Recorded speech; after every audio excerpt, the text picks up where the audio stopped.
IPL 2025 में शुरुआत में 5 मैच खेलने के बाद पॉइंट्स टेबल में मुंबई 9th रैंक पर थी।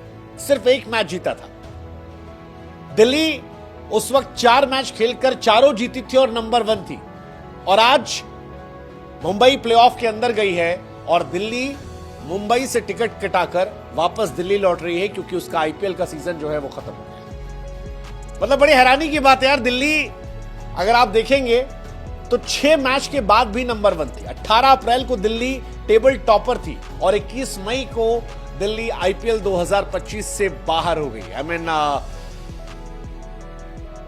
क्या कहें, दिल्ली इतिहास की पहली टीम बन गई है जो शुरू के 6 में 5 मैच जीतने के बाद बाहर हुई है। लगातार 4 मैच जीतने वाली पहली टीम है जो प्लेऑफ में नहीं जा पाई है और अब प्लेऑफ में 4 टीमें आ गई हैं। आरसीबी, पंजाब, मुंबई, गुजरात, ये 4 टीमें हैं जो प्लेऑफ में खेलेंगी।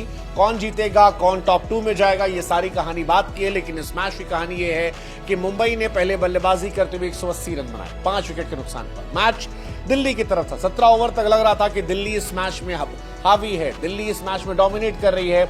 लेकिन फिर 2 ओवर में वक्त बदलता है, जज्बात बदलता है, हालात बदलता है। नतीजा होता है कि मुंबई 59 रनों से मैच जीत जाती है। मुंबई 5 में 4 मैच हारने के बाद आखिरी 8 में 7 मैच जीती। ये शायद मुंबई कर सकती है यार। मुंबई कैसे कर लेती किसी को पता नहीं। इतने मैचेस हारने के बाद कोई टीम कैसे जीत सकती है। आखिरी 8 में 7 मैच जीते।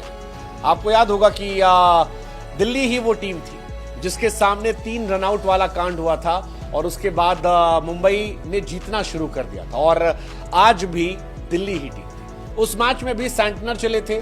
सैंटनर ने शानदार गेंदबाजी की थी, मुंबई की वापसी करवाई थी। और इस मैच में भी सैंटनर ही थे। 4 ओवर 3 विकेट 11 रन। एक साइड से सैंटनर, एक साइड से बुमराह। कोई क्या कर लेगा इतनी खतरनाक गेंदबाजी के सामने? कोई क्या कर लेगा? आज मुंबई वाले कह रहे हैं कि थैंक यू दिल्ली उस दिन हमें बचाने के लिए, क्योंकि दिल्ली का सारा मोमेंटम वहीं से खत्म हो गया था। वो 3 बॉल पे 3 रन आउट, जीता उनका मैच था। करुण नायर ने वो मैच ऑलमोस्ट जिता दिया था, आशुतोष ने जिता दिया था, लेकिन फिर खत्म हो गया था। और आज फिर मुंबई कह रही है कि थैंक यू भाई उस दिन हमें जिंदा रखने के लिए और आज प्लेऑफ में धक्का देने के लिए आपका बहुत बहुत शुक्रिया।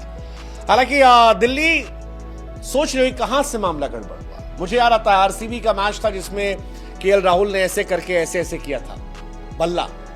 उस मैच के बाद ये जीते नहीं, आप याद कर लो। वही एक मैच था जहां पर ये तगड़ा खेले थे और उसके बाद से मामला गड़बड़ाता चला गया और धीरे धीरे दिल्ली जो है वो हार की तरफ चली गई। मुंबई फिलहाल खुश है, आरसीबी खुश है क्योंकि राहुल जो है वो अपनी टेरिटरी में जीत नहीं पाए। मुंबई में उनके रिकॉर्ड बड़े तगड़े थे, वहां नहीं कर पाए। दिल्ली बाहर हो गई।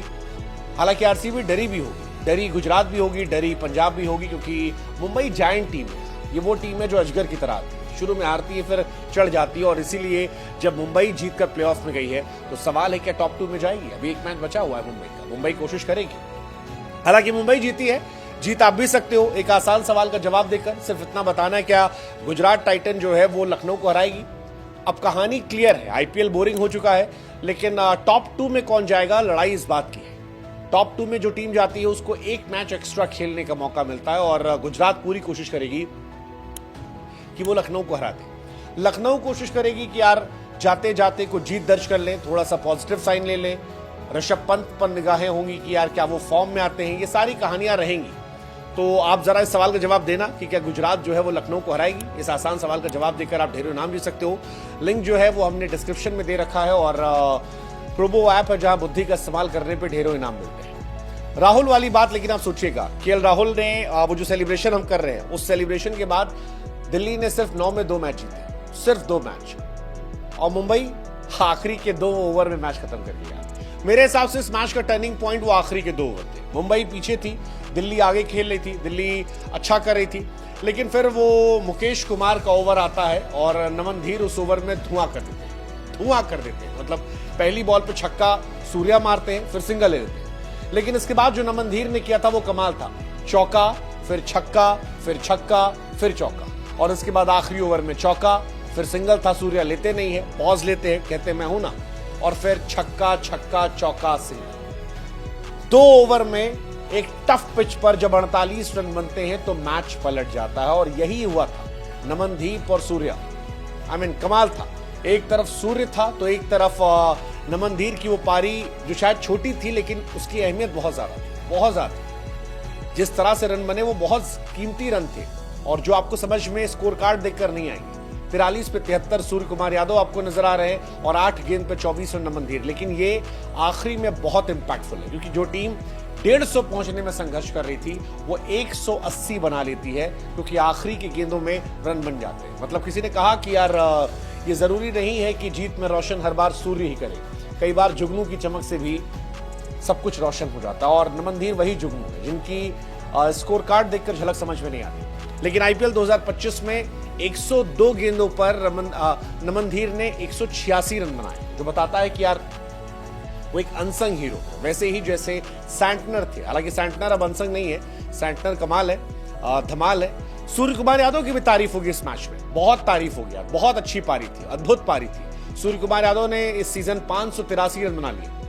2023 में 605 रन थे, इस बार 583 हो गए।